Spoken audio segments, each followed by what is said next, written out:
Medicine ball throws should be a staple in any rotational athlete's training program. Med ball throws can help to bridge the gap between the gains and improvements we make in the weight room to the on-field environment. They're a great means of improving our force velocity in rotational patterns, so basically being able to throw something faster, as well as working on our mechanics, timing, and smoothness of our overall rotation. They're as much an effective training tool as a diagnostic tool. Giving someone that's never performed a med ball throw, giving them a brief overview of what they're doing, get them to feel the positions, and then getting them to actually synchronize the movement up and try and perform it at a maximal intensity is a great way of identifying flaws in their movement strategies or potential compensations.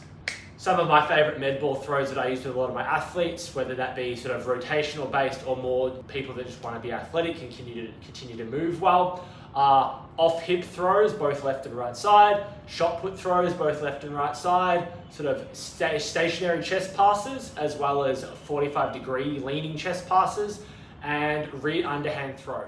All right, so now we're going to touch on a few sort of main cue tips that I like for all of these. So starting with an off hip left throw, aiming to start sort of side on to the target that you're throwing at, really trying to load up through the hips and basically have that ball come off the hip like you would with a rugby throw. So really generating force with the lower body and the hips and sort of having it express rotationally through that upper body there. A shot put throw is essentially the same lower body foundation, but we're more sort of pushing and projecting the ball at a higher sort of angle coming up off the hand there. As you can see, the trajectory is similar, but the actual angle of release from the body is a little higher. Both should probably be going around the same sort of distance. With the chest passes here, aiming to really sort of load with our body and explode out of it. Like almost imagine you're starting to do a broad jump. That's kind of the movement we want there. So with a lot of these med ball throws, they can be done and measured in a few different ways. You can measure for distance for the majority of them. Some of them will be a little bit more appropriate to try and measure height, although that's a much harder metric to truly track unless you're throwing over a certain sort of sized object or something like that, but that's not always readily available. Another metric you can use to track a lot of these is speed. So measuring with a radar gun, again, not as widely available as just a sheer tape measure to measure distance, but another great metric to be able to track nonetheless. With a lot of these med ball throws, depending on sort of the athlete and how I'm trying to dose them and where I feel they need to improve on sort of strength and deficiency wise, we may have a smaller sort of lower intensity session that might have volume of something like 30 throws total across a few different sort of styles there. Or if I'm trying to really ingrain a pattern into someone and having them perform rep after rep after rep, on the higher side, we might have something like maybe 100 throws, 150 throws, depending on sort of how much we're really trying to push the envelope there.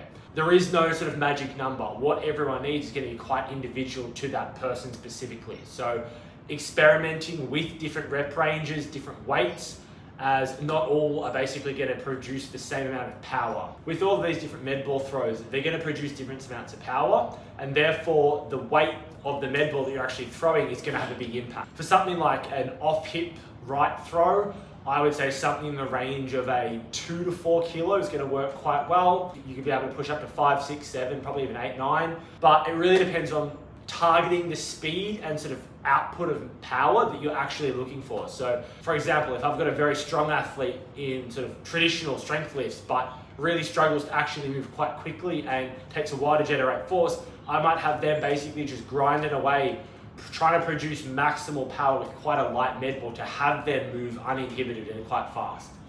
On the other hand, if I have someone that's very fast at sort of moving with lighter load but struggles once they have to have a bit more of a strength basis to their heavier throws, maybe I'll have them working with a heavier med ball to try and meet that demand and be able to improve upon it. It all comes down to matching what you're looking for from that athlete with the correct weight, throw, and tools to be able to get the best outcome there. Med ball throws are worth their weight in gold, specifically for rotational athletes, but for all trainees and all athletes alike. Finding the correct balance of load, the actual throw you're performing, and tailoring that to the person is going to get you the best results and give you the biggest gains and rotational output improvement. Keep it real and keep lifting.